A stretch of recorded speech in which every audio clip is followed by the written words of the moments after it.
Hello and welcome to episode 70 of the DaebakCast. This is a weekly podcast where the three of us come together each week to talk about K-pop and whatever's current in the industry.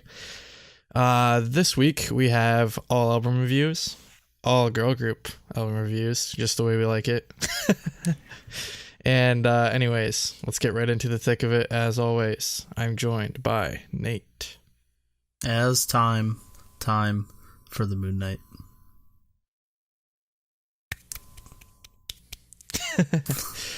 All right. Awkward silence. Also, well, I guess if you guys couldn't hear that, I was clapping. There you Anyways. Golf claps.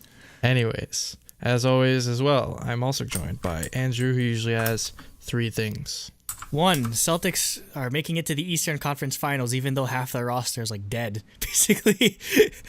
And no, there was a funny incident that happened last weekend where basically they're playing the Philadelphia 76ers, and they put the Sixers they had to make a two points to tie the game, 3 points to win the game. Then they had the last shot. It goes in. Everyone thinks it's a 3-point, and everyone thinks they win the game. And then the confetti guy pushes the button, and then it turns out they only tied the game, and then they end up losing in overtime. So awesome. Oh my god. No, basically they couldn't start overtime because they had to wait 15 minutes to clean up all the confetti. And then they ended up losing the game. So it was so funny. Number 2, the pollen is too damn high right now. Not even joking. It's covered. I have a periwinkle colored car. It's basically yellow green now because it's just covered in pollen. I've had to wear my mask every morning basically just because it's so bad and I don't want to die and get allergies. So yeah, this sucks. This is literally the worst time of the year right now. And finally, we're going to KCON. Woo! After much struggle. Oh god, it took forever to get the tickets and everything, but I don't know what your problem is. Hey! I get to be right in front of freaking Red Velvet and Stray Kids and 101 and EXID and all this sort of stuff. Have fun in the cheap seats. Hey, I'm in the expensive seats, okay? I need to fight Cooper for that 2-day spot. Or no, if we'll try to get you some. If anyone is selling P1 standing, we will buy it from you only for face value. Yep. Okay. Anyways, I'm Jacob. Hashtag no blow note. Let's get started. No, seriously, our first Kickstarter is our first GoFundMe is buy Jacob a new blow note. That'll be our first Patreon reward goal. $15 to buy Jacob a copy of Blow Note. That actually would be hilarious. Anyways, so I guess we can get right into the first topic, which is, of course, DreamCatcher's new mini album, which is the fourth. Is it the third or the fourth part in Nightmare? It's fourth. Yeah, that's what I thought. Because there was Nightmare, then there was... Or no, prequel wasn't in Nightmare. Prequel is part of Nightmare. Yeah, it wasn't called Nightmare : prequel, but it's part of the same storyline. Okay. Because it was Nightmare, then Nightmare... I can't remember the subtitle for the second single. Let me check. And then prequel, which wasn't called Nightmare prequel, but it is prequel. It's like Fall Asleep in the Mirror. Yeah, Fall Asleep in the Mirror, that's right. Yeah, that is what it is. Then prequel, and then Nightmare Escape the Era. But all 4 of them are. And they did say in their press conference thingy that... Press release? No, well, because that's what, showcase... The showcases are press release. Well... Instead of White House and Black House. Yeah, if you don't know what showcases are when they debut, that's literally a press conference. Yep. It's press at those. Yep. And so that's why they talk about different things like comebacks and stuff. And there's fans too, obviously, but yeah, so they said that this will be the last of the Nightmare releases, and they're gonna move on to a new concept and storyline and new genres and stuff. Mm-hmm. So we'll see how it goes from here. Rock. I feel like they have to because it's such a signature thing. Because I don't think it's gonna be as heavy and dark, but I think they'll still be rock related. Yeah, stuff. rock has there's many layers. Yeah, there's a wide spectrum of rock music, so it doesn't necessarily just have to be crazy metal type of stuff. Yeah, so now instead of nightmares, do like drug trips and give me progressive psychedelic metal. We need crazy time signatures and stuff. We need the Dream Theater of K-pop. Well, yeah, we need Dream Theater, DreamCatcher, like crossover. Without Mike Portnoy because he's an asshole. Well, theater catcher. Okay. First song is Inside Outside, which is the intro. And all four of their albums so far have had intros, so you can kind of expect it. But I think this is probably the best one. This in my opinion, straight out of like a Thriller movie trailer. Yeah, so it's it sounds like a hype. It sounds like a hype video for like some like League of Legends or something like that. Yeah, that too. It's like string. I just like that it like builds up strings and then the drums into guitar, but then it drops into like a house song with like a really cool bass line. Yeah, it's so. And dope. then it just like mixes them all. It's so cool. I don't know about you guys. This is the best song on the album. I thought about saying that, but I couldn't actually pick a best song on this album. So, but yeah, it's definitely up there. Like, but I think all of their intros have been amazing so far. Mm-hmm. So I kind of expected at this point. I would have been disappointed if it wasn't. It's very DreamCatcher, I guess. Yeah, like exactly. They like the rock with the like electronic elements. Like, yep. It's yeah. Like it's got the elements of like, you know, their title tracks and as well as songs like Sleepwalking. Yeah, Sleepwalking. I wanted to call it That's the drum. Yeah, that's the drum and bass. That's a different song. But no, I want an entire like song that kind of sounds like this. And no, the thing I love about the drop or the EDM portion is very reminiscent of like straight up like French like house music, like Justice, really like hard hitting type of like style. So. Great production. I love that blend of orchestration and the sort of electronic music. We talk a lot about producers, but we don't really like. We've kind of like missed out on like pretty much DreamCatcher. Like their producer's name is like Lovelyz or something like that. Like I don't know. He's like some type of SoundCloud producer, I think, or he uploads like the tracking vocals on SoundCloud and everything. So it's very interesting to see like the behind the scenes aspect of it. But yeah, everything he's done has just been crazy good. And like again, it's nice to see that they incorporate all these different styles to build something so unique. Yeah. I'll have to check his SoundCloud out then. Like it's basically like the source for like all the like what goes in behind the music before it's actually production ready. All right, cool. Next we have You and I, which is the title track or the single. So for this, I mean, if you've listened to DreamCatcher before, you know exactly what like you're gonna be getting. They didn't change, they didn't go crazy changing what they're doing. For this, I want to say it's like it's not as heavy as the first two, but it's heavier than Fly High. Like it's it's in between. Way heavier. Yeah, it's in between. Yeah, on a scale, I'd say on a scale of like Chase Me to Fly High, it's more Chase Me. Yeah, it's definitely closer to Chase Me and Good Night. I think am I remembering the name of the song wrong? It was Good Night, right? Yeah, that's what I thought. Yeah, for this, so tons of strings, which I love always.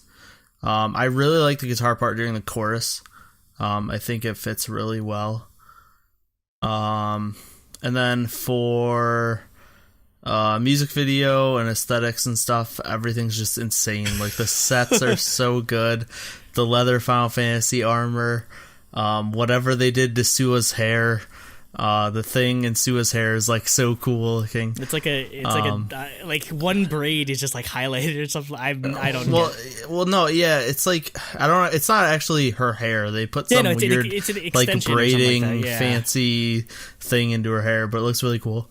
Choreo's great. All the stuff with the props is so cool with like Dami's staff, which is in the cane, the thumbnail, and then like the handkerchiefs. So yeah, just literally. I was gonna say about the cane. It's like literally candy cane looking cane. Oh yeah, and when it's the white and red one, yeah. And then because when they're in the black outfits, it's a different color. Yeah, and then she just like it's like a magician's thing because like in like the live performance she like makes it appear out of nowhere. I'm just like, yo, what the hell? And also, if you want You want to see something funny? Pay attention to whenever they pull the handkerchiefs in and out of like they just stuff it in like a belt loop or something like that. It's just really funny to see him like ever so casually like stuff like the handkerchiefs away. Mm-hmm. No, but yeah. Good. It's awesome. That's what I was like. The MV, I think this MV was definitely a huge step up over Fly High. I feel like it's very multi-layered, a la like the Chase Me and Good Night. Yeah. Like I don't know, like there's just like so you have like the beginning, you have like the freaking devil's anus from like Thor Ragnarok or something like that, like the random portal, and then you have.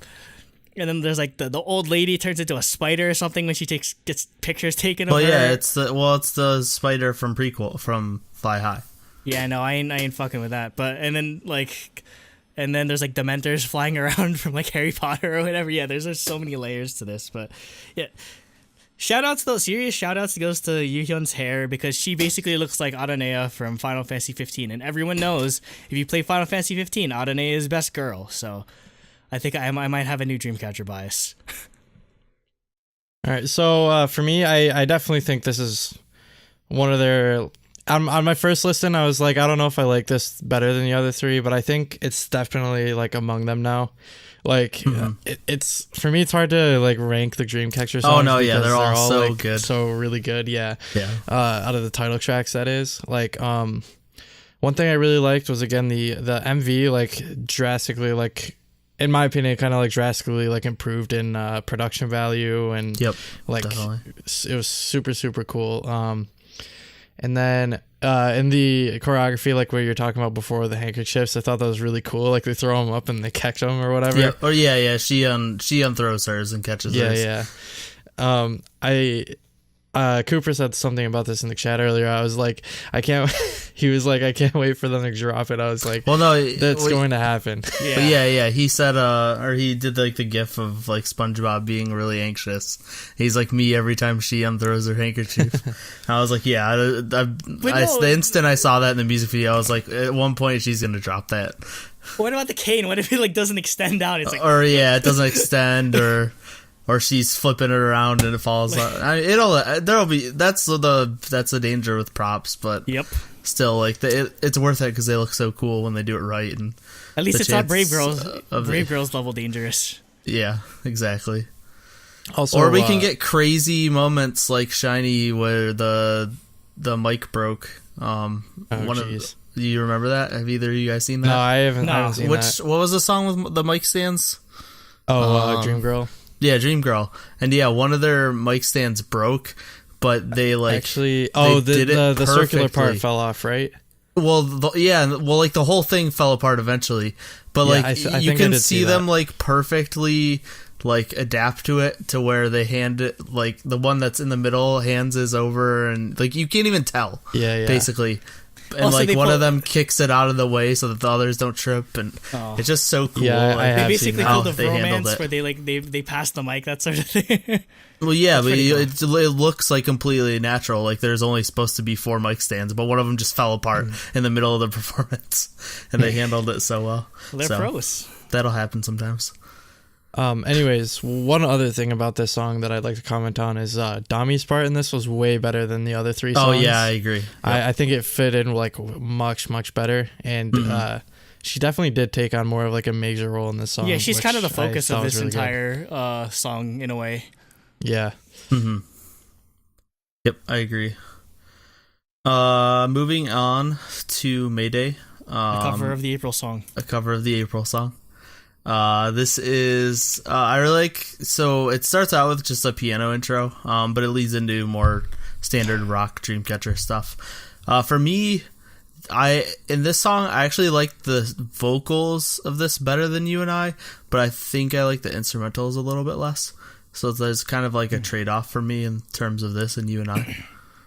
I actually think I like the instrumentals of this better, just because the drum part in this is so good. It's just like like hard hitting. Like the fills are ridiculous. Again, we have to find out who does like the instrumentals for Dreamcatcher songs, because their band is crazy good. Yeah, I actually really, really like this song. Like, it was a toss-up for me as to whether I like this or You and I better.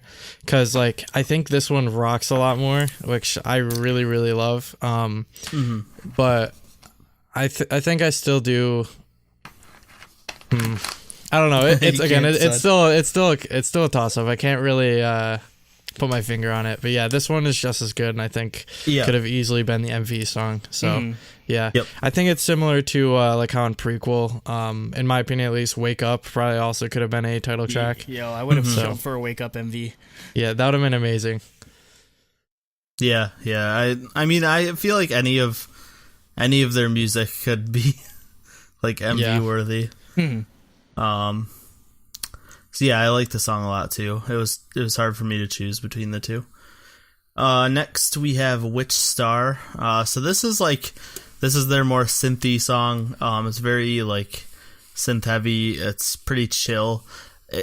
To me, like a good way to describe this, because there is a bit of like 80s inspired synth in there, but to me it was more like a modern take on an 80s synth song, if that makes sense. Like there's bits and pieces of like 80s sounding synths in there, but the whole song is definitely more modern sounding. This is the closest we really got to a ballad. They didn't really do a ballad on this album. My only problem with this song, for me, when I was listening to it, it felt like the mixing was a little off. Like it felt like the instrumental was way louder than the vocals.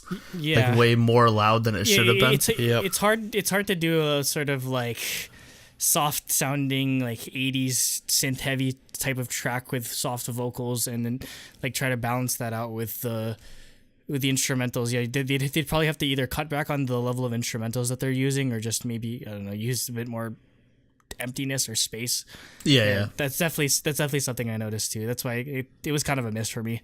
Not to mention like we've got, this is like the 100th like freaking like, I don't know, 80s synth inspired song that I've heard. So yeah, nothing doing much. So that was a detriment to me, but I still like the song a lot actually. Only miss for me though. Listening to it, I was just like, I wish the vocals were a little bit louder. They felt like they were being overpowered. Yeah. So for me, I pretty much had like the same problems, which was like I like the song, but I think it definitely stood out the least out of the 4 songs. Just because I guess it can come off as kind of generic, but like it's not like so bad that I would never listen to this song. Like I'd be perfectly fine with it. Like if I were listening through all of DreamCatcher's songs. But yeah, so it was a good song, but it definitely stood out the least to me out of the like 4 like full tracks. And last we have Scar. So this to me felt a lot more similar to Fly High. Although the breakdown is a lot heavier. For the most part, it's a more innocent like ballady. It's not a ballad, but it's the more innocent ballady sounding rock song. Like Fly High was. But I thought it was a good way to end the album. To bring it back up to be a little bit more lighter. This is actually my favorite song. I don't know about you guys, but like I said, I literally couldn't pick a favorite. I thought you said the intro was your favorite song. Favorite of the actual songs. I know intro, Inside Outside was my favorite of all of the songs, but of like proper songs, this definitely is, because this is like even more anime than Fly High was. This sounds like some freaking like ending song for Kill la Kill or something like that, or some other crazy like hype shonen anime. So the song is definitely up there for me, which I mean, I guess I said that about all 3 of the other songs. But yeah, like this one, I think. See, it's weird because I almost considered this to be like the ballad of the album, even though it's not a ballad at all. It just gives off that nice like, sentimental like, sort of feeling, which I really, really like. So I almost wish they just like give us more of these songs instead of like just like pop ballads, I guess. But it's like just a slight criticism, I guess, on those type of songs. But anyways, I really, really love this and really good. Again, this is a Foo Fighters-esque song in which is like soft verse, loud chorus sort of type of thing. So I can see why. Again, As I say, like every time we mention this, one of my favorite bands, so I will never complain about that. Yep. Yeah, no, seriously, I would not be surprised if there's an AMV using this. I will make an AMV using this song already. It's so perfect for anime. Yeah. Okay. So yeah, that was our All right. Dreamcatcher Yes. review. Scores. Now for scores, for me, I gave it a 10 out of 6 for music. You got a you got 10 out cheater. of a 10 out of 3 for aesthetics, and a 10 out of 1 for bias. So It's it gives a concept, 30 you out of 30 10. out of 10. It's concept, For not concept. aesthetics. It's concept, aesthetics, same difference. No. So a 30 out of 10 for me. Okay, so 10 out of 10. But yeah, like literally Dreamcatcher still hasn't missed for me. I think all 4 of their releases have been 10 out of 10s for me. And they're definitely up there with like Red Velvet and Card for me on putting out like consistently putting out great music. All right. 5 out of 6 for music. I gave that same score the last time. But I'd say the only caveat I'd have to say with my 5 out of 6 is that as much as I like the songs, Prequel definitely had a lot more variety in terms of like how the songs sounded. So I'd like to, which is why I'm very optimistic about them sort of changing up their concept, because I feel like if they beat this dead horse for the next God knows how many years, it definitely gets stale. So I'm glad that they're not afraid to sort of change it up. So yeah, I'm very optimistic for. Even though it might be a different sort of sound, I think with what they've shown with this entire sort of nightmare concept, I think it'll work well regardless. 3 out of 3 for concept. Again, like the music video, the outfits, like the Final Fantasy type stuff, like everything, it was amazing. I feel like Dreamcatcher is like one of the very few groups that sort of like has so many layers within the visual element of them, and they have, much like Luna, they have like crazy deep stories and all this sort of like hidden code shit that they hide in like their teaser images and all that sort of stuff. So yeah, it's definitely for people like me that like obsess over like random like clues for like Cloverfield and shit. It's like it's great stuff. So, and obviously bias point 1 out of 1. So yeah, I'm giving this a 9 out of 10 total. Like. Yeah, I really can't wait. I really can't wait to see how they'll change their sound, because I feel like this is like definitely a great way to sort of like, if they're gonna change it, this is definitely a great way to send off like Nightmare era Dreamcatcher. So I'm very excited to see where they're going from here. So for me, I actually gave it the same score as Andrew did. So 5 out of 6 for music. Like I really love You and I, Mayday, and Scar, but Witch's Star was a little more like.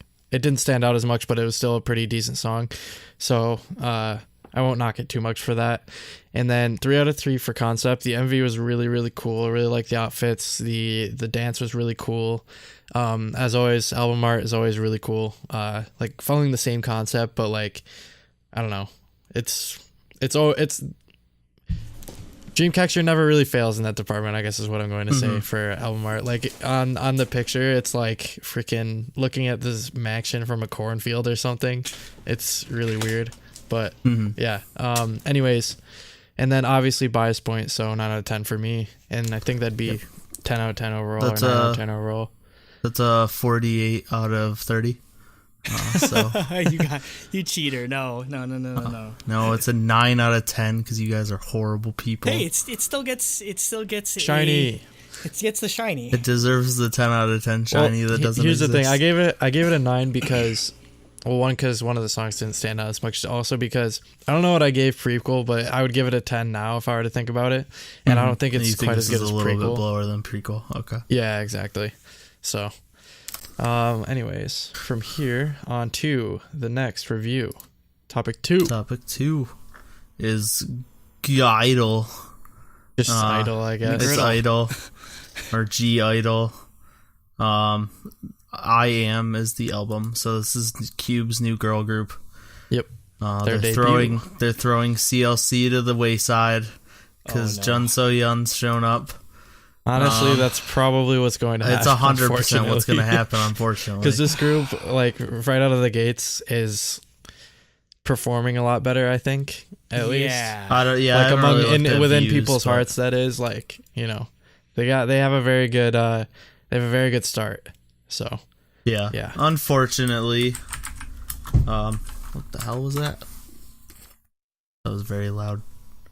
something fell over or something. Whatever. So yeah, this is Cube's new girl group with Jun So-yeon from Produce 101. She got 13th, I want to say. What? She finished that high? Yeah, so she was almost in IOI. Yeah, she was, oh my god. Yo. Yeah, she was very high. And she was in Unpretty, right? Yes, she was in Unpretty Rap Star. Yeah, I think 2. God. I know. What took her so long to debut? 2 or 3. Well, she did debut before this. I mean, yeah, you know what I mean, like solo, but I mean, like in a group, it's surprising. I don't know. I'm thinking Cube was waiting for the other members to be ready. I think that's my guess at least. Imagine them imagine them adding Jun So-yeon to CLC. Okay, I lied. She dropped it could near fit, the but end. I don't. I think that's too much. She actually ended up 20th. Oh, okay. I knew she was on the final episode. Yeah, no, because if she was 13th, she would probably end up being an IBI or something like that. Yeah, and once I thought about it, I wanted to look it up because I was like, she wasn't an IBI, but I knew she was on the final episode. Mm-hmm. So yeah, she got 20th in the end. She was high, like she was actually 10th at one point. Ooh. Oh jeez. So yeah, like she was literally like almost an IOI. Yeah, she was almost an IOI. Yeah, exactly. Wow, that would have been weird. I mean, she'd Yeah. probably replace like I don't know, like maybe Yoojung or something. I don't know, like who would be the she'd probably be the rapper, I guess, but still. Well, What ifs? I don't know. I mean, IOI had multiple rappers anyway because I had Nayoung as well. Okay, so the first song on the album is La Ta Ta, which is the title track single. This song is great. So yeah, the song's it's tropical house, so of course I like it. It's good tropical house. It's not like what you'd expect from tropical house. It's much more subtle. Mm-hmm.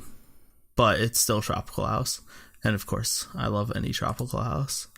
For me, I really like the colors in the music video. The sets were a little like bare bones, but it's a debut track. Like you can't expect them to have like the biggest budget for a music video before they even prove themselves. So-yeon actually produced this song, which is really good standout. Yeah, wrote the lyrics and everything. It's crazy. Yeah, she did everything. I thought the choreo was pretty good too. My only thing that I'm worried about, and this is just in general, is I'm just so worried about this becoming another 4-minute situation. With it's Jun So-yeon and friends, yeah, and like that, even like right at the start of the music video, the first group shot, she's in red and the rest of them are in like black. Yeah, like she stands out so much compared to them, and I'm like, why does Cube do this? Why? I just don't like give the other members a chance to shine. Luckily they only did that in like, but yeah. So far only like one stage and a couple shots in the MV. And no, visually exactly. It might have been looked like Jun So-yeon and friends. But yeah, vocally, the song, like it wasn't just her doing like everything basically. Yeah, exactly, and that's why I want to say like visually at the start, it definitely made it. I was scared, but it wasn't as bad. And I just hope that continues and it doesn't fall into being 4-minute again, where they just put all their money into So-yeon and give her a bunch of solos and kind of just have the rest of the members fall into oblivion. But yeah, I like the song a lot. It's really good for a debut song. Way better than I was expecting, to be honest. The thing I think I liked about it the most is everyone was kind of saying like, oh, this is probably going to be 4-minute 2, 4-minute 2.0, 4-minute 2.0. Not necessarily. Nope. Song isn't necessarily like a 4-minute like complete blatant ripoff, so that's appreciated. Kind of a bit of, I don't know, maybe some crazy like rabid dumb fangirls are like, oh my god, why are they copying Blackpink? And to that I have to say, I mean, I can kind of see it. At least this group already has more songs than Blackpink. Yo, yeah, because there's 6 tracks on this mini album, right? Yeah, Blackpink has 5 songs. Yeah, so in a week or in one day, they've literally released more music than Blackpink. But anyway, in 1 second, they have more. But yeah, to that I say, like, Blackpink did not invent like this kind of style of girl group music, nor did they invent tropical house, that sort of thing. So, like, I could see the similarities in it, but I feel like it's still distinct enough that it's not. I don't read Blackpink when I hear this song necessarily. And what the song does especially well though is, I know it's kind of it's very, I think it's a K-pop thing where, I don't know, they want it to be catchy to people that don't necessarily understand Korean, so they like put like some random ass gibberish as their as like the title of the song. So like literally as stupid as la ta la ta ta la ta ta la ta ta la ta ta sounds, it gets stuck in your head. It's like it's the perfect earworm because again, you don't necessarily need to understand the lyrics. You just hear that chorus, and it's stuck in there, and it's literally been stuck in my head for as long as I've been listening to it. So. Touch on the choreography. It's great choreography. Like it's, I don't know, it kind of reminds me of like Perfume kind of did like a sort of like Bollywood Indian inspired type of song, and kind of reminds you of that. Just kind of like the sort of like vibe that it gave me to it, mixed in with the tropical house sort of. Yeah, it's a very interesting mix. Like I'm not entirely sure if I've heard anything like this before, and that's a good thing because I don't want them to be CLC 2.0. I don't want them to be Formatted 2.0. I want them to kind of be their own thing, and I feel like this is a good start with it. So yeah, I really, really right out of the gate love this song. It's super catchy. I've been listening to it like ever since it came out. And one other thing that I really, really appreciate with this group right off the bat is the fact that like most of the members already have very, very distinct voices, and I can already tell who's singing. Like Minnie and Yuki, those two have very, very like distinct, nice voices. Who's the one with the deep voice? That's Yuki. Yeah, because that's apparently her name is Uki in Korean. I don't know why they put a U or a Y. I mean. Okay. So, I mean, I guess whatever. Yuki sounds more appealing than Uki. So yeah, either way. But yeah, it's awesome how like not everyone sounds the same. Like even just like vocally, it's not like everyone has the same like pitch sort of thing. So that's exactly. Great. Yep. So I think half of the members are foreign. I'm not completely sure. I know. Well, Yuki is Chinese. Yep. And then Minnie is Thai. And I think Shuhua is also. Yeah, it sounds like a Chinese name. Wow. I'll look that up just to confirm. I couldn't tell actually. That's awesome. Yeah. Cube seems to be on that. I mean, they I feel like they with Soul, ever since they got like Soren and all that sort of stuff, they're definitely like trying to tap the Thai market. Maybe that's why everyone thinks they're copying Blackpink, but again, like Thai artists have been in K-pop for a while now, so it's not again. It's not something that's necessarily invented. Shuhua is Taiwanese. Okay, so yeah. So they got Chinese, Taiwanese, and Thai member. And then the other three are Korean. Yep, so half. Okay. Moving on to dollar or dollar sign. Dollar. So for me, I actually... I liked the dichotomy of the song because it has like a super hype like hip hop intro, and then it jumps into a more like cute sounding pop song, and then it kind of mixes them a bit. I really liked that about this song. Like, it's Monotree, so I should like it. Like I'd say for the most part, the instrumentals I do like. The only thing that sort of killed it for me is there's part of the chorus where they kind of bite off of Hyuna's flow on Red, like like I don't know how to explain it with like exactly. Maybe it's like I'm pretty sure it's like John Soyeon too, so it's kind of. But yeah, like there's a part of it where they kind of copy the flow, which kind of bothered me considering it's a Cube group. But otherwise, yeah, it's a pretty fun hype track, and I love like the little like samples and that sort of thing. Yeah. So this song, I agree with Nate. Like, I like how it started off like super like hip hop and like and stuff, and then it turns very like cutesy, like, but still, they still have the edge to them, I guess. Throughout the still song, mixes it. Which but yeah, I really, really like this song. And also, Jun Soyeon, I'm really glad that throughout this album she really is able to like showcase her rapping skills, because she like make no mistake, like she is like a legitimate rapper. Like she was very, very good on Unpretty Rap Star. If you haven't seen her at her like full ability, go and watch her performance with Nada for Scary. That song is like that song goes off like for real. I'm just kind of. I know she was on like Produce 101 season 1, but I'm still kind of shocked at how well she fits in a girl group, considering. Like I feel like she could have succeeded as a solo as well. So it's good that she's able to fit so seamlessly into the group, because there's a lot of people I feel like they sort of stand out a bit too much, kind of like, I don't know, like maybe like Zika with Block B, where it's just like, oh shit, it's kind of really hard to like share the spotlight in that sort of way.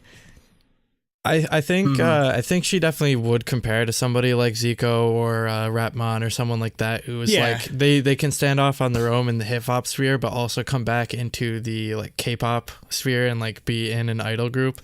So I think that's one of the reasons she really stands out, because she's still got this sort of like swagger about her. Yeah. So yeah, and that's not easy. That's not an easy thing to do, really. Yeah.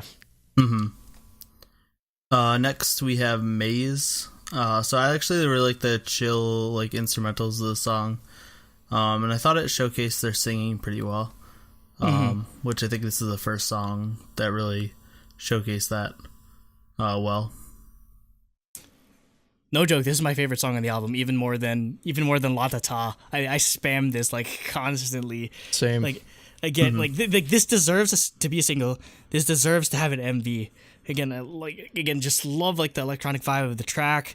Has again like the vocals during the chorus are insane. Again, I love, just as a sort of general idea for the album, I love how there's sort of not every song sounds the same, which is a very easy trap for new groups to fall into. Where like, okay, we want to establish this is our sound.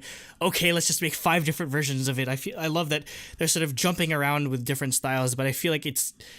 Yeah, I guess they're ultimately they're just seeing what they're throwing everything on the wall and see what sticks. But I feel like everything's been working so well for them. So I kind of want to I kind of want them to keep doing this. But again, you know me, I'm a sucker for anything with like vocal chopping and like sort of like awesome EDM type of vibe. So yeah, this song is amazing. Like I was pleasantly surprised to see like how good the album tracks were on this entire mini. So yeah, great. Yeah, this is definitely my favorite on the like album track on the album. I think it might tie with La Ta Ta, because I think they're both really, really like great songs. Yeah. It's got so many like hints of like many different genres. I feel like it's almost like a soft like pop rock, but also like with hip hop with her Jun So-yeon's rap, and also like the EDM like instrumentals and stuff. I think it really, really works well, and super, super catchy. Next we have Don't Text Me. So for me, this one didn't stand out too much. To me, it seemed like pretty typical R&B, K-pop. I thought it was, even though despite being a pretty typical R&B track, I did like that they had this on here again. I love that they're showing a variety of sort of sounds, which is why I appreciated it. Same thing with like the ballad that comes up later. Sometimes they end up being kind of boring. Again, I do love the variety that they're showing, and it's very well executed for a sort of like standard fare R&B track. Again, you got the sort of, you have the great balance between, again, Jun So-yeon's raps and like the great vocals that they have during the chorus. All right, so I was trying to organize my thoughts there. I guess I didn't do that very well. So yeah, I agree with Andrew. I like that it's like sort of giving some variety into the album, so they're not all just like EDM bangers with like super fast rap and stuff. Like this was definitely a good like palate cleanser, I guess, for the middle of the album. And I thought it was really good. Although I do sort of also agree with Nate, where I think it was probably my least favorite, even though I really liked it a lot still. So I guess that's what I say. Like, I didn't hate it, and I do like that they're doing something different. But yeah, it definitely stood out the least to me, of the songs on the album. Next we have What's in Your House, which is a weird name for a song. No, it's a perfect name for the song. Well, this is Deep House. Yeah. The Korean name, Algoshipa, means like, apparently it means want to know. So want to know what's in your house. I want to know what's in. Jeez, why are you so nosy, McGriddle? But yeah, so this is Deep House. This sounds a lot like something Hayes would put out. I feel like it's very the instrumentals and everything are very Hayes-ish. But yeah, really good vocals and instrumentals in the song. This is probably my favorite, but I couldn't really pick. I liked Lost of Ta a lot too, so and Maze. It was just like Dreamcatcher. It was tough to pick a favorite for me for this. What really made this song for me is that there's a part in the bridge where they do a crazy like sort of like harmonization that kind of reminds me of some stuff that like Odd Eye Circle did on their mini album and all that sort of stuff. Again, I love again they're showcasing that they have good vocals, they have solid rapping, different styles. Again, it's everything's just been hitting with me so far. So for me, I really, really like this song. It's my favorite part is like sort of like the like gentler like vocals they use throughout. Cause like what genre is this, Andrew? Like It's This is deep definitely house. it's some type of deep house. okay, yeah. I guess that explains why Nate liked it so much. So. Yeah, because I thought it was really good, nice, and despite it being again like electronic and stuff, it was nice and like laid back instead of being like super like in your face, I guess. Yep. So again, thought that was really good. Yep. And last we have Hear Me. It's a ballad. It's a good ballad. it's a great It ballad. is a good ballad. Yeah. For me, like I said before, overall, like just not just the song, but in general, like I was very impressed by the vocals in this group. I kind of expected them to be weaker, just based on like Cube style groups usually focus much more on like hype songs and rapping and dancing over the vocals. And that's not to say that the vocalists in 4 Minute and CLC are bad. I think they're really good actually, but it's just, I guess it's just a expectation you get from the types of music that they put out, that you don't really expect their vocals to be any very good, or well, not that I'm not expecting them to be bad, but you don't expect them to be this good. I like that this showcased that a lot, and it's up there. It's a really good ballad. Yeah, like, now when I think, did 4 Minute ever put out any like really like memorable ballad tracks? Now that I'm trying to think about it, because again, that's sort of where Not the for me. like the girl like the listen to girl all their group music. history of Cube originates from, and I can't really think of any. I mean, like CLC has obviously dabbled in it a bit, but yeah, it's definitely. I think maybe the reason why we like this so much because it's like the music is very un-Cube, if that makes any sense. Like, Yeah. It's it could have been so again. It could have been so easy for them to just be like, okay, we're just gonna remake 4 Minute, and it's gonna sell because like there's not that many like of that kind of girl groups kind of style out in the market right now. But I do like again like we're getting a variety of sort of sounds and. Yeah, like the vocals on this are definitely sort of like an indicator of just like how talented this group is, and I would not mind seeing more ballad tracks on the rest of the album. Again, that sounds like blasphemy considering like how much we hate ballads or like are bored of ballads, but yeah, this is surprisingly well done again. So for me, I was listening to this. I was really, really enjoying it. But I was like, what does this remind me of? And now I know why I like it so much. And what it reminds me of is it reminds me of the very first part in TTS's Dear Santa. Like the part where it's a ballad and you're like, why isn't this a full song? Yeah, it's basically a Sochi ballad. Like not even like it's pretty much a Sochi ballad that you'd find off of, or it's kind of like it's kind of like Star Star Star except not as sad, basically. Yeah. But specifically, like there are parts in it that I think it was in the vocals really that like specifically reminded me of Dear Santa, just minus the Christmas. Minus the Christmas. Yeah, basically. So the first part of it, not the Christmas Carol part, but yeah. Again, really, really strong ballad. I hope they have more of these in the future because I really enjoyed this song. So yeah. Yep. So yeah, overall for me, I gave it a 5 out of 6 for music. Mostly for Don't Text Me, kind of. Maybe I don't know. To me, like I liked all the music on it, but it didn't feel like a 6 out of 6. And then a 2 out of 3 for concept, and a 1 out of 1 for bias. I'm gonna give them my bias point because I'm looking forward to. I liked what they've done, and I'm looking forward to them in the future. So that's an 8 out of 10 for me. 6 out of 6 for music, which is surprising because Like I was kind of I was actually no, for even minus like the sort of like bit verse off or the bit flow off of Dollar. I enjoyed it. I enjoyed all of the album. I enjoyed all of the tracks, and again, for those that know me and know like what I look for in music, I very much like to reward experimentation or like not being afraid to put different sounds out for a group. So yeah, I feel like it's totally deserving of a 6 out of 6 with that. In regards to the concept, again, it didn't. You could tell they were kind of trying to keep it cheap, so it wasn't necessarily some type of crazy like billion-dollar like music video. So yeah, it's only a 2 out of 3, but I feel like the choreography it definitely like gives it a good marks on that in that case. And obviously I'm all in. I'm all in on this group. 1 out of 1 with a bias point. Jun So-yeon is my bias. Let's just put that out there right now. I know I'm kind of basic for that, but I love. She's great. I love Jun So-yeon. Yeah, well, no, I'm just saying this, everyone else, Cooper, Jacob, and I all biased for Yuki. Yep. All in on that Yuki although bias. honestly, I like Minnie just as much. Probably, I really really? like her as well. Like her, like both of their voices, like got me just like, ooh, I'm excited. I mean, Specifically those two. I'm a stand talent kind of guy, and just like to see like all the sort of stuff that Jun So-yeon's been involved in, it's awesome. Yeah. So overall 9 out of 10. I'm surprised. I'm giving Nate I'm giving a higher Score grade. higher than Nate. Like to a girl group, you kidding me? It happens.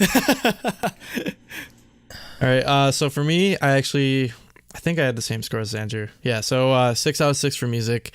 I liked all 6 songs a lot.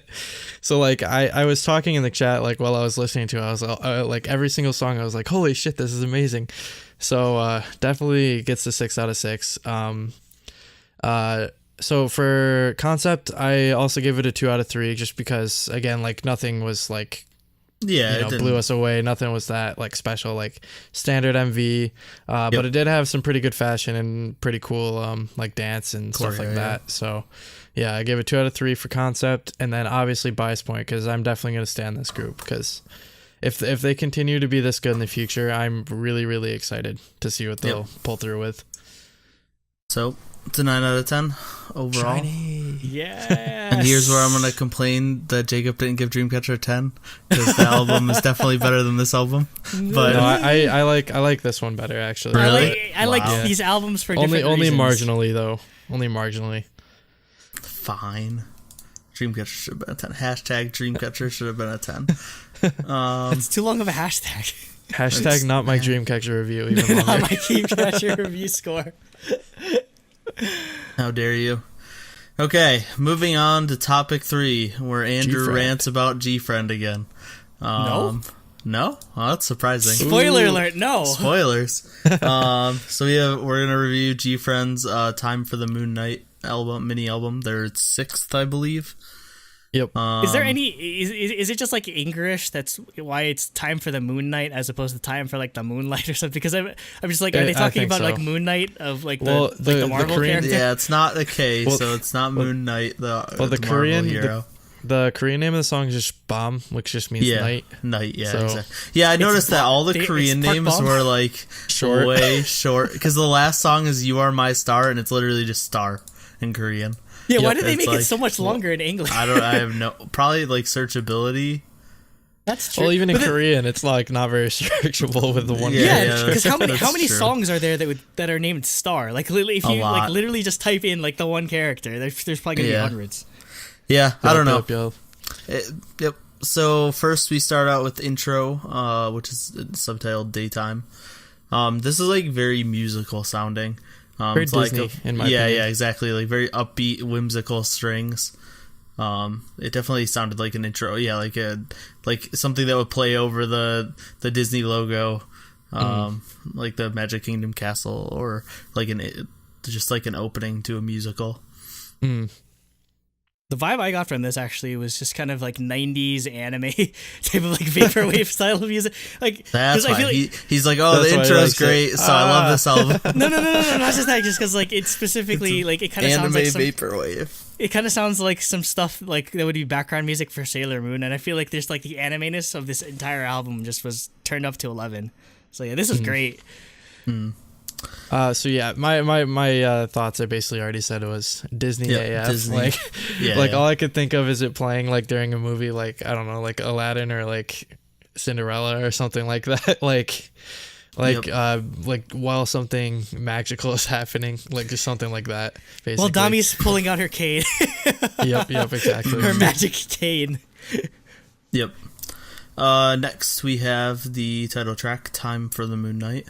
So yeah, I felt like this is GFriend just sticking to what they do best. I felt like the vocals are a little bit different for this than normal. The vocals to me sounded a little more like just traditional poppy sounding. I don't know like how to describe it. I guess there just like wasn't as much flair as there usually is to a GFriend song. But that's not a bad thing. I think it's mostly because Yuju doesn't like belt out as much. Yeah, exactly. There wasn't a lot of Yeah, exactly. There wasn't a lot of belting and a lot of just like vocal tricks and stuff to make it. Because it wouldn't have fit the song. Yeah, exactly. I'm not saying that as a bad thing. I'm just saying describing it like it sounds like a normal GFriend song, but the vocals are more traditional pop. In terms of, and yeah, I liked it a lot. But I've always liked GFriend stuff. I'm unlike Andrew. I'm down to just have a group put out what I like over and over again for the rest of eternity, and I'll be happy. So DreamCatcher could keep doing what they're doing. GFriend can keep doing what they're doing, and I'd be happy. For the music video, it was pretty basic. I did like their outfits and stuff.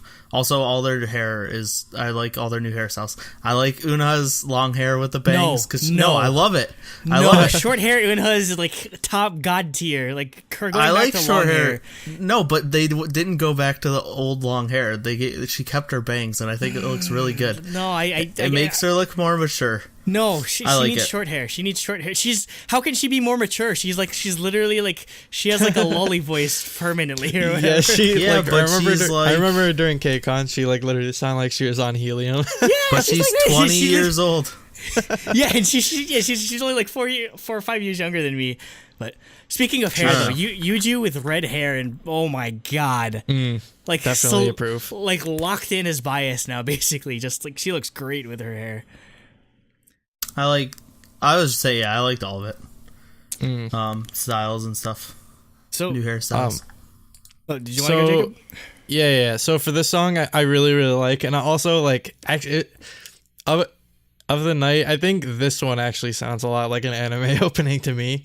Like I could like I think it's because of like maybe like the tempo of the chorus. Like it just supports something like fast happening, like animation or whatever overlaid. But yeah, I actually thought this was a really good title track. Like I'd put on par with Love Whisper, which I actually really enjoyed, despite like a lot of people not liking that song.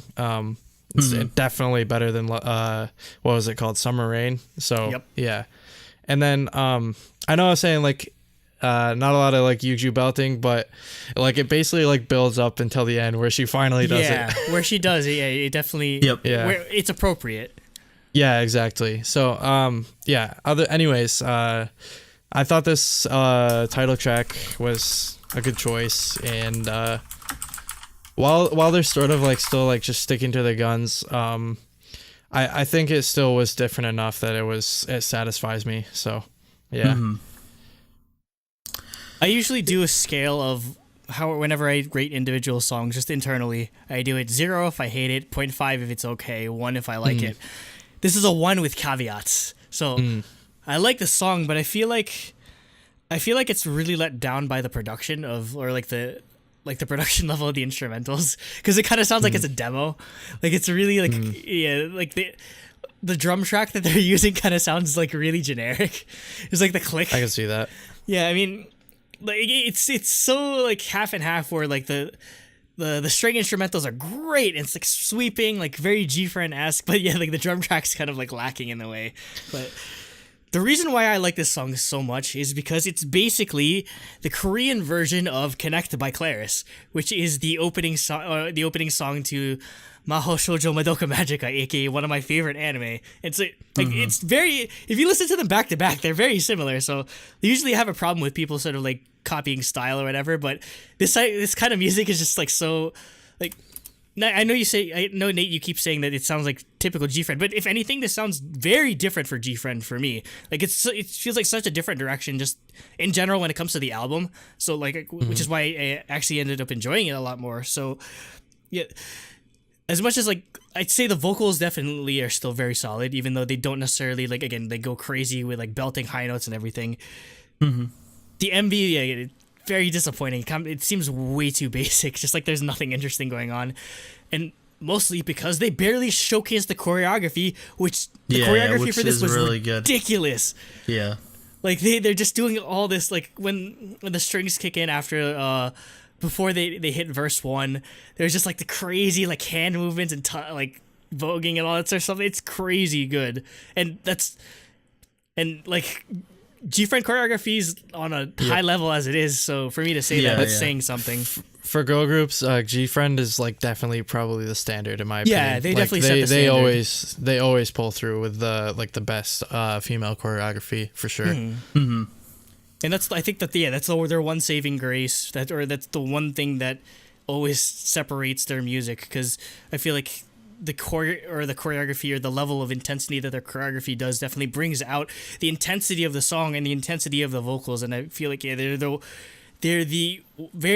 of the very few groups that's able to match the choreography to the intensity of their songs like in that way.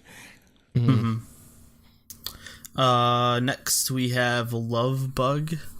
So for me, at the start it sounded like standard GFriend song, but then it like goes into like a 90s pop song rap section for a few lines, which was like weird but cool.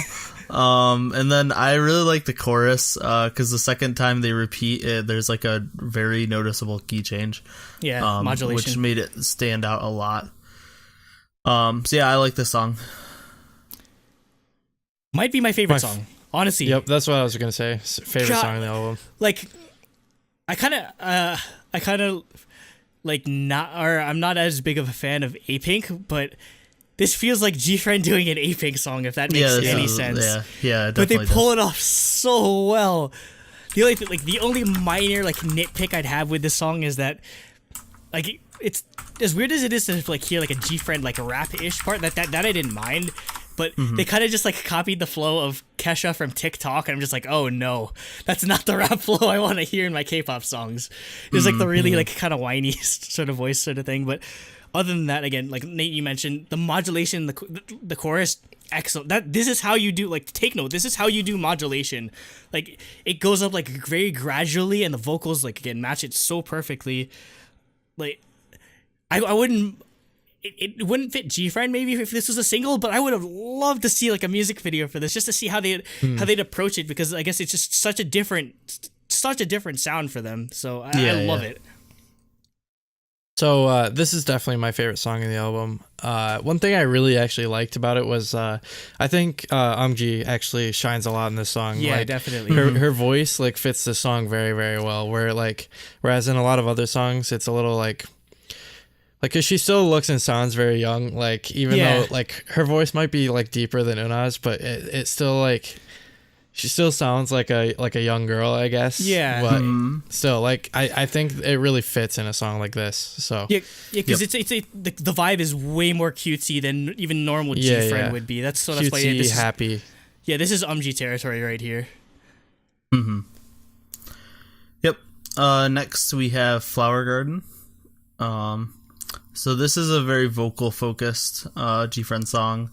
I like this song. What I wish it did better is like it's really subtle until later on, but there's electric guitar in it, and I kind of just wish it was pulled forward more. because you can like almost, you can't even tell it's there until it gets a solo. Like there's a solo, guitar yeah. solo at the end, Yeah, I feel but you. before that you can't even tell there's an electric guitar in the song, and there is throughout the whole song. So I wish that was just pulled forward a little more, and it kind of went a little bit more into DreamCatcher territory. Just because, I mean, I would like to see GFriend try that out. I want to see like GFriend DreamCatcher like collaboration. Exactly, or something they're like that. so like Or they meet in the similar, middle. but DreamFriend. yeah, exactly. they just need to get together as a group of 10 and make a Girl catcher. G-catcher. group No, of- they're catching G's. not 10, 13. Yoja catcher. Yeah, Yoja catcher. God, that sounds horrible. Don't girl catcher. That's They're no. just running around with like freaking like, I don't know. I like Dream nets. Friend a lot Like better. dog catcher nuts. Yeah, Dream Friend is a lot better. But yeah, I did like this song, but that was my only thing. Like, I wish it went a little bit more into the like rock territory, brought the guitar forward.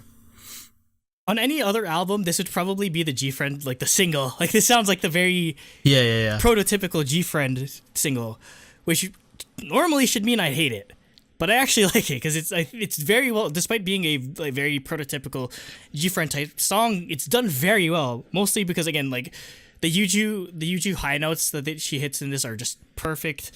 Again, love the guitar solo part of it. I think it's fine that it's only sort of in like the solo aspect of it, because I love that they give focus to the as they do in most GFriend songs, they give focus to the string instrumental part, which I feel like definitely carried the song more than just the guitar solo or the guitar part would have. So yeah, that's why I'm fine with, for the most part, with the production of the song. So yeah, again, this whole album is like topsy-turvy, where the thing you don't expect to be the single is the single, and like the thing you would expect to be the single is the album track, and they're doing all this sort of crazy stuff. This is definitely a way more experimental GFriend album than we've gotten since, I don't know, maybe like with than Fingertips release. So that should be an indicator of how much I like it.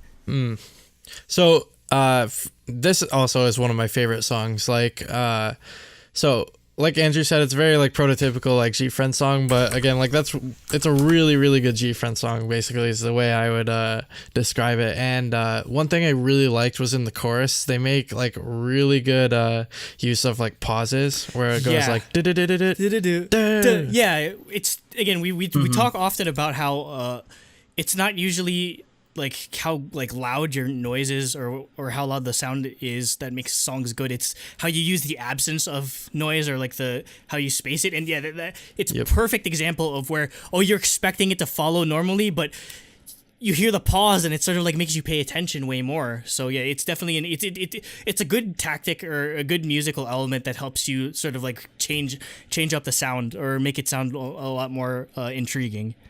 Like honestly, I feel like negative space is such a huge thing in like any form of art. Like I'll be doing like design work or something in the lab that I usually hang out in, and some people sometimes ask me like, how are you so good at like doing like designing and stuff like that? And I'm like, I know how to use negative space. Like a lot of people, they get hung up on filling up all the space inside of whatever it's like graphics or like music, or even in like cooking, for example. Like they're trying to like make his flavor stand out, so they just put more in and stuff like that. So like just like make good use of like negative space. Like not everything has to be all filled up.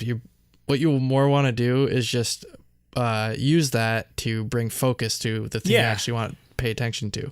It's the same thing across like shoes. Like that's how I design shoes or whatever. It's just like it doesn't necessarily have to be crazy unless that's sort of the style, but that's why you see people use things like logos, like a swoosh or like 3 stripes, where against like a sort of like neutral background, because again it brings focus to that logo or to what you want want people to look at. And again, it works the same way in music with that pause. Yeah. So that's your deep musical theory sort of thing for the day. Next we have Tick Tick. So this is like a super funky upbeat pop song with a really awesome bass line. Oh, that's the best part of the entire I know, song. it's so good. That's literally all I have to say about this. Like, if it has a good bass line, it's a good song. I don't need to listen to the rest of it. That's all my notes is. Like, it's a super funky song with an awesome bass line. It's good. Those are my notes.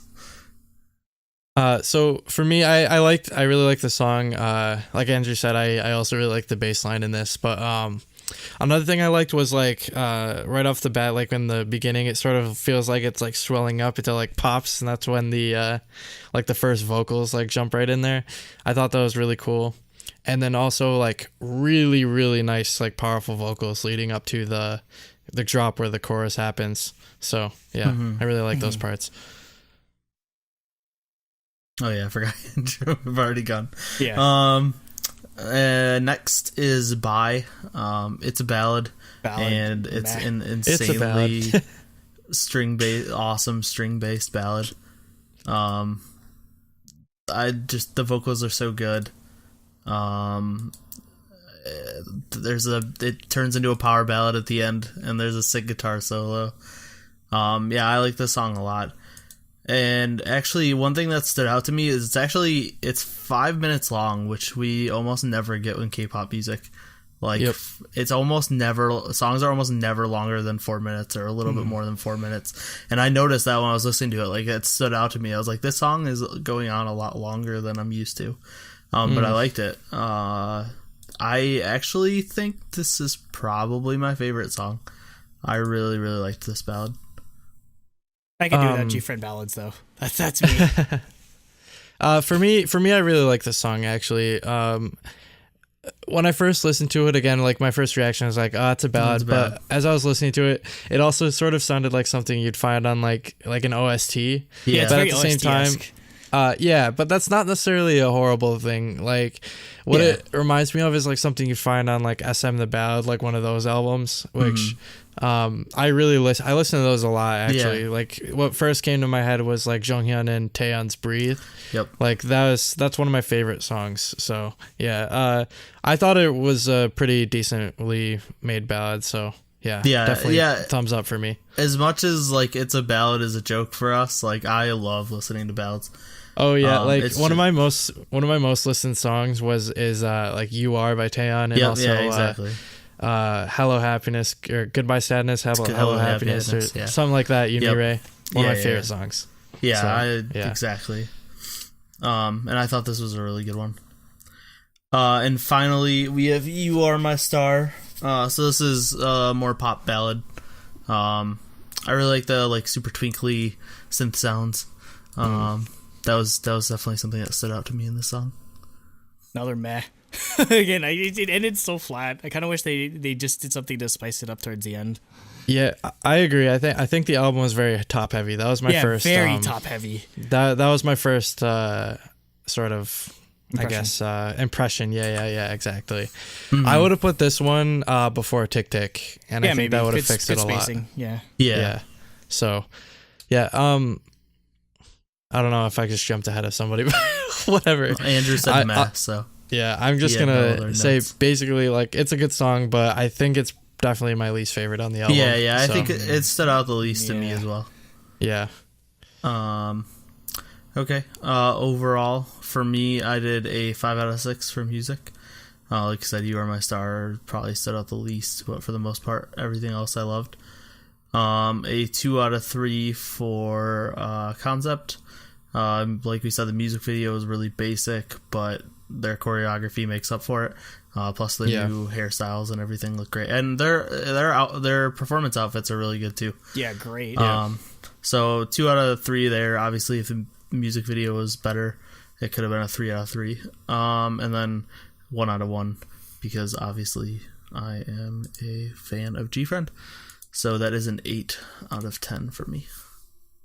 You don't know how close I was to giving this a 9. Like it was that close.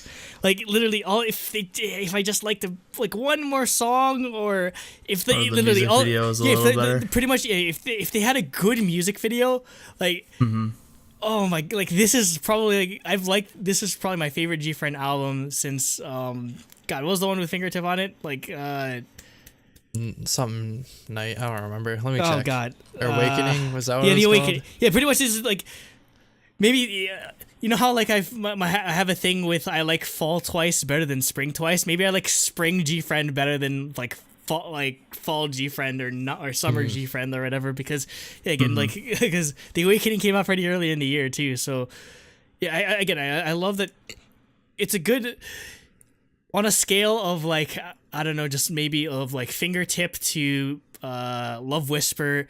I love it how it's sort of like in the middle, and I want them to iterate upon that. And again, I love the experimentation that they decided to do within the album tracks. Just again, like they weren't afraid to change genre, to maybe cut back on the vocals, or to maybe change like how they approached the song, so it didn't sound like a prototypical GFriend song. So I have to give high marks for that. So it's a 5 out of 6 for music, but very close, very close to a 6 out of 6. 2 out of 3 for concept, again, very close to a 3 out of 3. Where like the choreography like almost hard carried it to a 3. It's that good, and obviously I'm gonna give a bias point because I love GFriend now. So yeah, even though it's an 8 out of 8, it's definitely the most interesting and the most it's definitely one of my favorite GFriend albums that have come out since The Awakening, definitely. Yeah, so for me, I also gave it a 5 out of 6 for music, just because basically like out of the 6 like real songs, I really liked 5, and then the other one fell flat. So basically, logically, 5 out of 6. And then for concept, I gave him a 2 out of 3 just because the music video was good, but it wasn't wasn't anything spectacular. Album art is very generic. Although I really like the fashion and the hairstyles and stuff like this in this comeback, so I think that's good. I actually haven't checked out the choreography, so I still need to do that, but I don't think that. You assume? Yeah, so basically, I assume that's good. That's why I gave him 2 out of 3 instead of 1 or whatever. Anyways, actually, I think either way I would have given him 2. Anyways, obvious bias point. GFriend's one of my favorite girl groups, so yeah, I also gave it an 8 out of 10. Yep. So all three of us gave it the exact same score. Yep. So for 8 once. out of 10. And yeah, I mean, I was also close to giving it a 9. Yeah. So close. Like, yeah, I also thought it was pretty close. Like, I think if they had a more like spectacular MV, I think. Yep. Yeah. Definitely. Yeah. But just in general, I feel like this is a return to form for them in my eyes. Yeah, I think because I gave both G-Idle and this the same score. I think both of them are like 5.5 for music, and I was close to giving them both 6 out of 6 for music. Okay. Topic 4, we have a Lovelyz mini album Heal. Heal as in like healing, not like as in foot. like what people expect you to do as Mercy, like 24/7. Exactly. Why aren't you healing me? Because why are you jumping everywhere? Freaking stupid DPS. It's like the triangle. It's like there's like a triangle where you can be like healing. I don't know, like protecting the DPS or something like that. I want to say it's one of the IOI groups. It's either Dia or Wikimiki. There's a song that's I Need Healing. I need healing. That's like Genji, the song. Yeah, it's a Genji. That's all I think of every time I see that song. God, it's like that's like me when I play Soda. It's like, why aren't you healing me? Because maybe you're freaking tower diving or being a stupid AD carry. That's another story entirely. Yeah. So the first track is Heal. It's an intro. Yep. So we were 3 for 4 on intros. This one's piano and synth intro. It's got that signature Lovelyz like chiptune synth sounds. Yeah, I thought it was good. Meh, didn't go hard enough.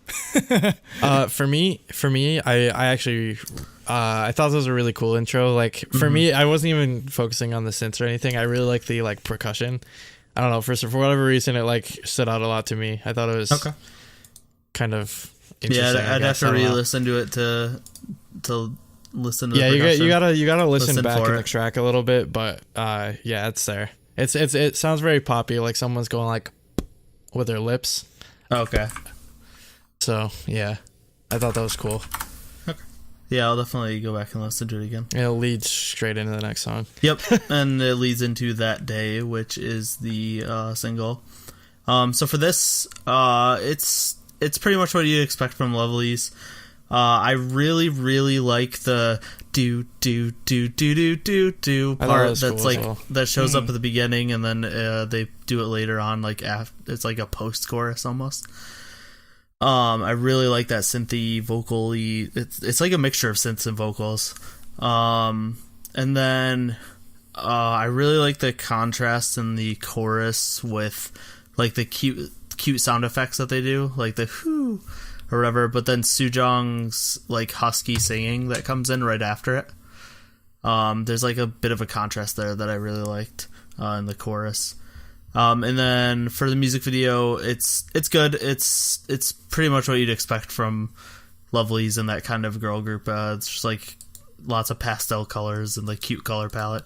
Though I really like their white dresses though. They look really good in those white dresses.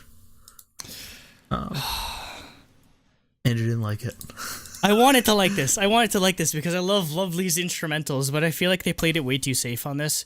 Whereas like with Twinkle, it's like crazy, like complicated instrumentals with like all these like sort of chimes going on in the background, or wow, or like it was such a different sound. But yeah, this feels way too safe.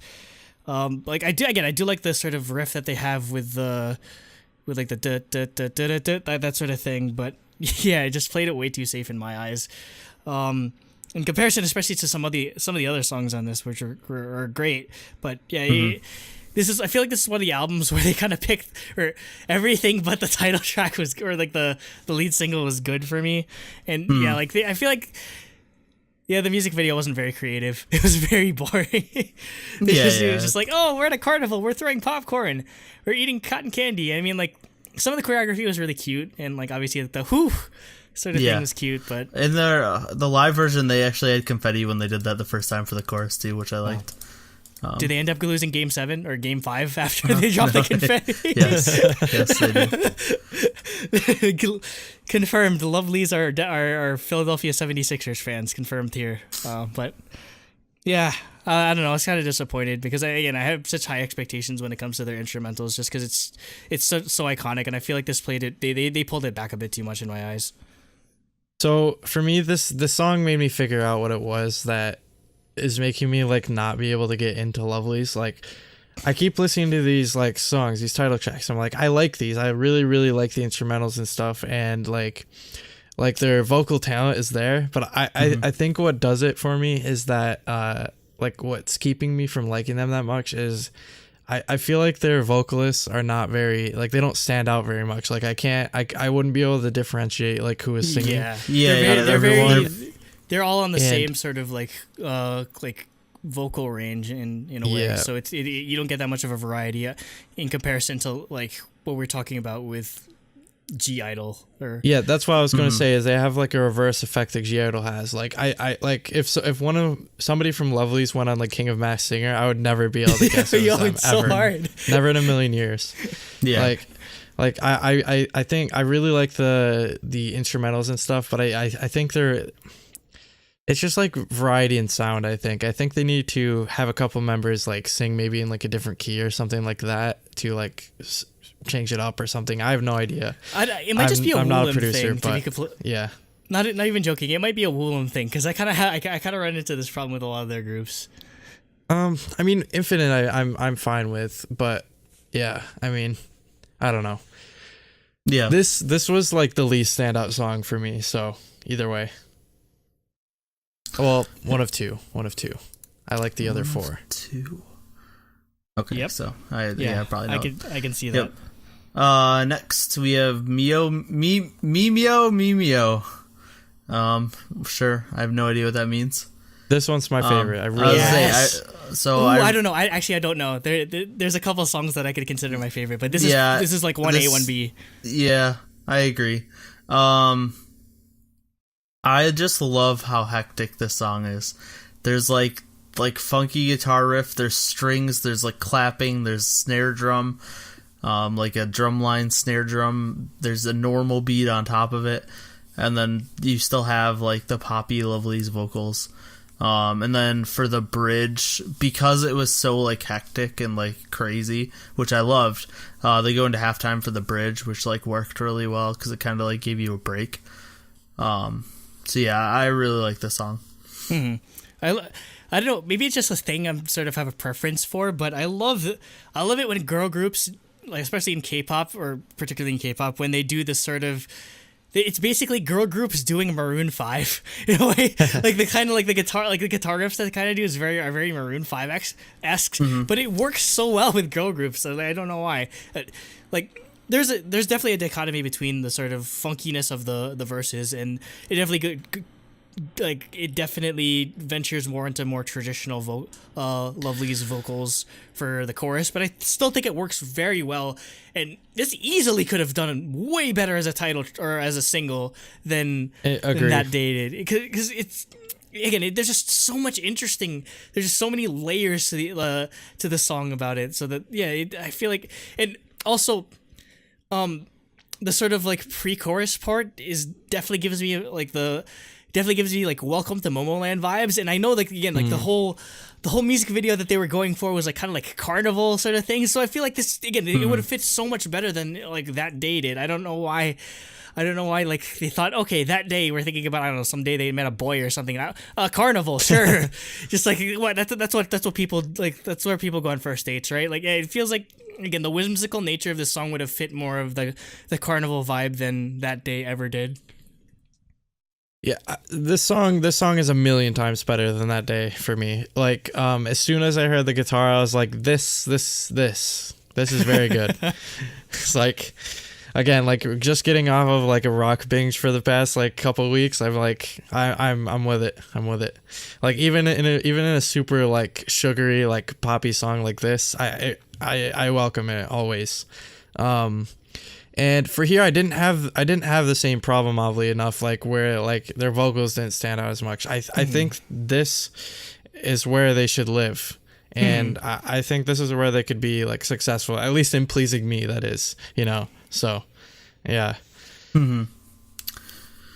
Next is Temptation. This is my favorite song. It's probably my favorite Lovelyz song of all time. So this is like, it's like super mysterious synthy pop music. Just the synths are super like spacey sounding and just like very like 70s sci-fi sounding. And I loved it. And then it has like a legit rap part. Like there's a real rap in this song that is good, and I would never in a million years have expected that out of a Lovelyz song. Lovelyz. Who's the designated rapper? I think it's Baby Soul. I think Baby Soul raps. I love that. I'll check. Name. Yeah, that is the weirdest stage name still. I'll double check, but yeah, I love this song. Like I said, this is probably my favorite Lovelyz song. Like we were talking about before with sort of like absence of or use of space. It's another one of those songs that uses it very well. Yep. Where like it's very minimalistic in the instrumentals, but God, that riff is that synth key. Oh, it's so good. Like I've had it stuck in my head so long. Like it's so well done. Again, I love how they're able to incorporate such a different sound for Lovelyz, but still bring it back into their realm. Yeah, it's very well put together song, because again, they're still able to make it theirs. Yep, it is Baby Soul, by the way. Okay. She is their rapper. Yeah, my easily my favorite part of this song is the use of like sound space, which I always welcome. Like that's my favorite part. Like using good like sound space in your music is like the reason why I like shelled out so much money for these headphones and this amplifier and DAC and all that crap. Is just because like I love being able to like experience that kind of stuff. You like, paid for the good shit, really, literally. Yeah, exactly. Like this is the kind of stuff that I look for. Like I love being able to like hear that kind of stuff, because like with the like a smaller sound stage you can't really like notice it as much. Like it's more like it's just like right next to your head going like this. Yeah, whereas like you get like a whole like now I'm like I feel like I'm in like a like it's like that part in Star Wars with all the mirrors or whatever. It's like yeah, again, yeah, just exactly. Like, yeah, that's definitely like a credit to their production, where they're able to use they're able to create more of a space than just keep it very like linear or binary, where it's just left and right. Exactly. Like, yeah, again, I thought this is a really, really good song, and I wish they'd do something like this for Mimo Mimo for the like title track, because I don't know, this clicked with me, but That Day did not. So I don't know, I guess I'll have to diagnose that a little more. Yep. Next we have Watercolor. So this is their ballad. Once again, like, I thought this was a really good ballad. I thought their vocals were really on point here. It could have, like, this one stood out a little bit to me compared to most ballads. Andrew's gonna say meh. Meh, like hard pass, honestly. Because you hate ballads. No, it's just I kind of want them to do something more interesting. Group ballads. I want them to do something more interesting with the vocals, because I feel like you don't necessarily have to. With ballads, you don't necessarily have to strip it back just because it's a ballad. You can definitely do more intricate stuff and still have it be a ballad. So I feel like they just kind of phone it in when they do girl group ballads a lot of the time. Mm-hmm. I think it's a meh for me as well, just because like their talent is there, their vocal talent is there. I just I want to hear more like variety in the actual song. By I guess I don't know how you do that. I guess maybe because mostly everyone just like sounds very much the same, just because that's how they sound. But I don't know. This song like had that problem for me as well, where I was like, I might like this if another group was the one doing it, which is really harsh for me to say, and I don't like saying things like that because I feel like it's mean. But like, I don't know. I just think that's my qualm with Lovelyz, I guess. Yeah, I don't know. I want to like. I don't know. I'd say their delivery is an acquired taste, definitely. Yeah, I guess so. The way they make their songs is definitely, and I feel like that's kind of a Woolham thing in general. Well, that's 100% a Woolham thing. I was gonna say, like, to me, they are very much reminiscent of a female Infinite. Like, Infinite has its style, and they do it over and over again. And they stick to it, and Lovelyz is the same way. I mean, I'd go for an actual like female Infinite. Are you kidding me? I'd pay good money for that. Yeah, if you think about it, like, to be honest, Lovelyz is kind of like the girly groupie version of what Infinite does. Like, I guess so. Like, I guess I wanted an edgy Lovelyz. You want like edgy version? Yeah, you want straight up Infinite, but a girl group. Not necessarily, but it'd be cool. But yeah, exactly. But I don't know. I guess just like for me, because I've been listening to Lovelyz since they debuted, like, I don't think they sound as similar as you think they do. If you could, like, it might just be the songs. I want to like it might be these songs. Like the person who wrote the song like is just directing them badly. Yeah, because like at least for my taste, you know. Yeon's voice is like a fairly deeper. Like Sujung's is a lot more husky. Baby Soul's is pretty husky. I can never remember her name, but the one girl has like this super aegyo, like super high pitched voice. All of them. No, there's one specifically. But like, yeah, I don't know. I want to like find a video to like get you to notice it more, I guess. But yeah, I can see where you're coming from. Like I said, it's only That Day and Watercolor that make me think that. Yeah. Like on this album specifically, I think it's just the direction must be that they're it might just be the songs instructing them to sing. The songs, or at least like how the songs are composed, they're definitely a lot more one note, I guess. Yeah. GA, that's right. GA from Lovelyz. It's the one with the super high pitched voice. Okay, yeah, and moving on to Shining Star. So this is another song. Like pop song, Lovelyz pop song, but to me it's like super accelerated, and that definitely made it stand out to me. The BPM's like way higher than a normal pop song. I felt like I love it because it's just like it's very like, again, the BPM is very like fast, and that fits very well with the happy-go-lucky sort of like almost like anime style of like the song. It sounds like it's like a slice of life like anime ending or whatever. And again, the combination of that with like the chiptunes vocals and their actual or like the singing and everything. Oh my god, it's like, this is what I want from Lovelyz. This is like so well done. And again, like the vocals are very much more interesting than what I got on That Day. Again, with the use of space and the use of like how it builds up to that chorus and that sort of thing. Again, it's just like, it feels like a lot more thought went into some of these album tracks than went into the title track. So Yeah, this is easily my favorite song, honestly.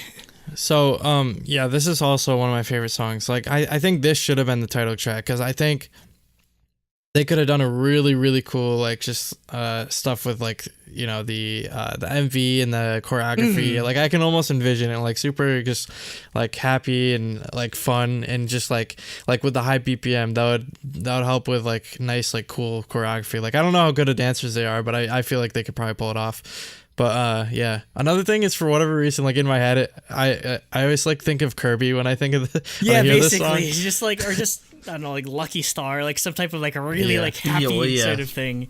Yeah, well, Lucky Star was also very fast, so that's probably why it's very similar. Yeah, just like that's probably why I get the anime-ness out of this, and I feel like, again, there just feels like you could do so much more, like, visually with like this. With this song, because like you could do like a chiptunes like background, you could make them like 8-bit sprites and that sort of thing. Like, I feel like there's so much more creativity you could just derive from hearing the song without even seeing a visual element to it than what we actually got. So again, it's so frustrating. It's so frustrating. Like you like the songs, but like there's like the ones that like kind of really like I'm pretty half and half in general when it comes to this album. Yeah. Okay. Overall, you guys are haters. I'm gonna champion that day because I liked it a lot. Don't you dare give this a 10.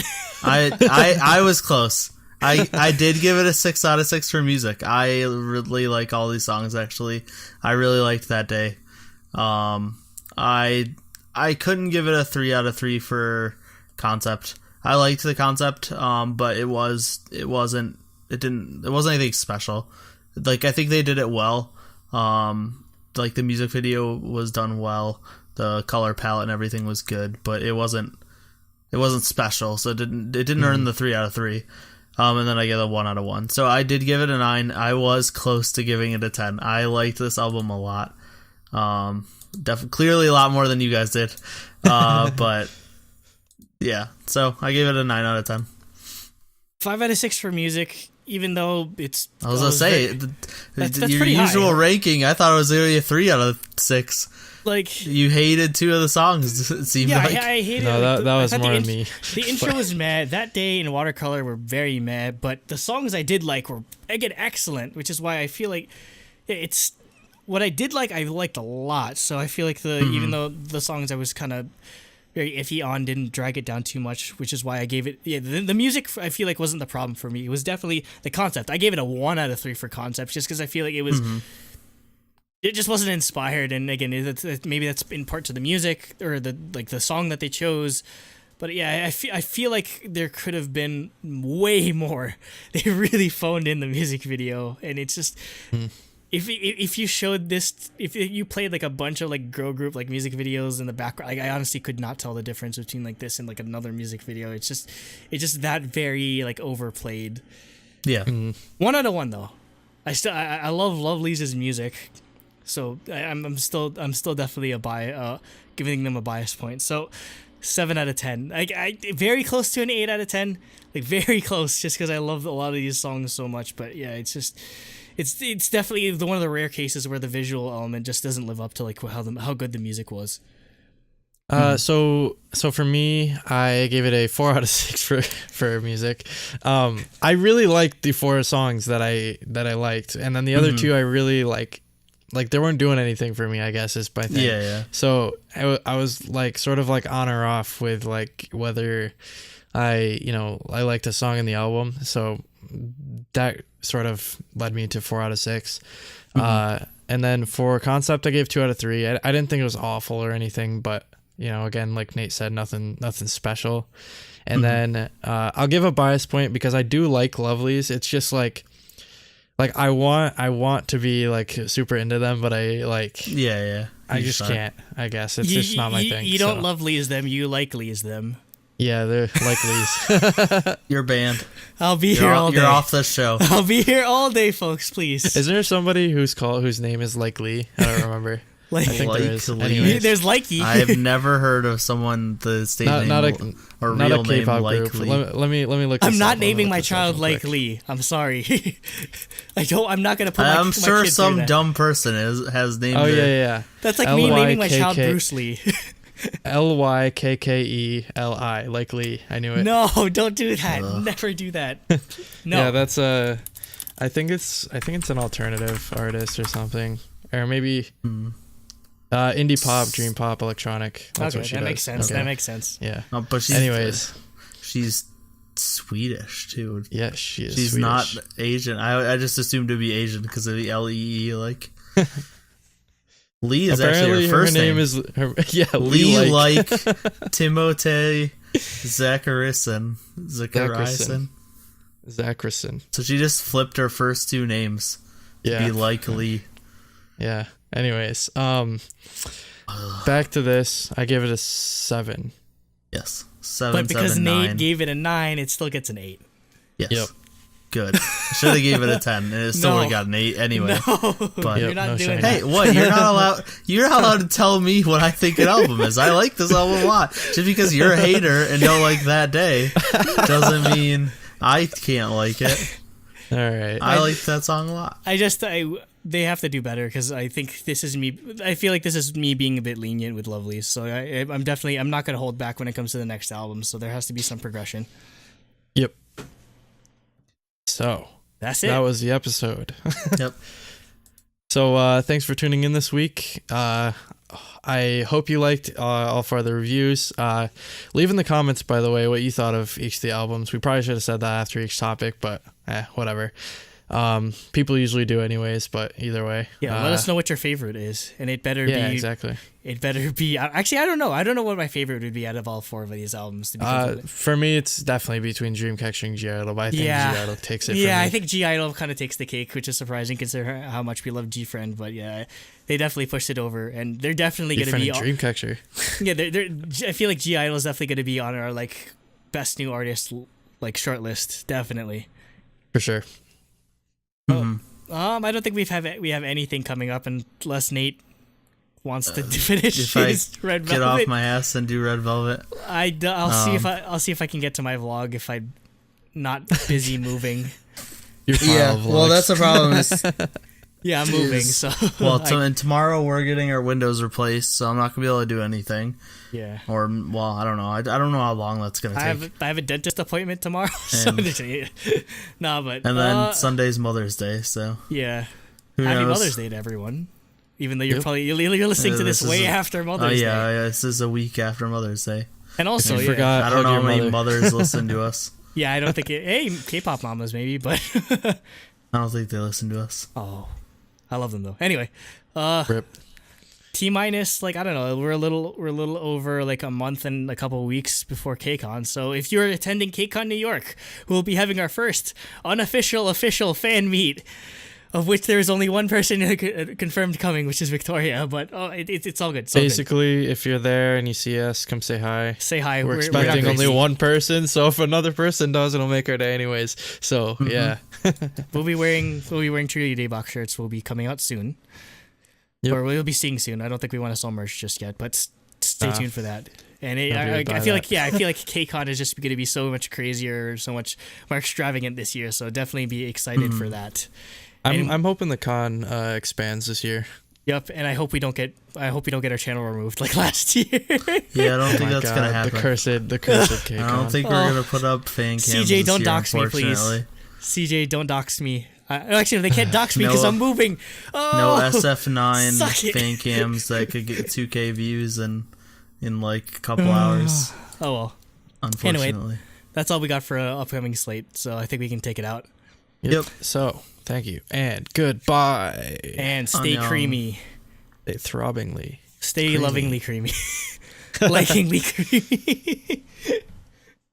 They're talking about how their mom like started crying when they saw the news because basically it's been literally a generation since the last time they've had any sort of like peace talks between the two countries. So yeah, I feel like even though we really don't know what the future is, I feel like this is definitely like it's a sliver of hope that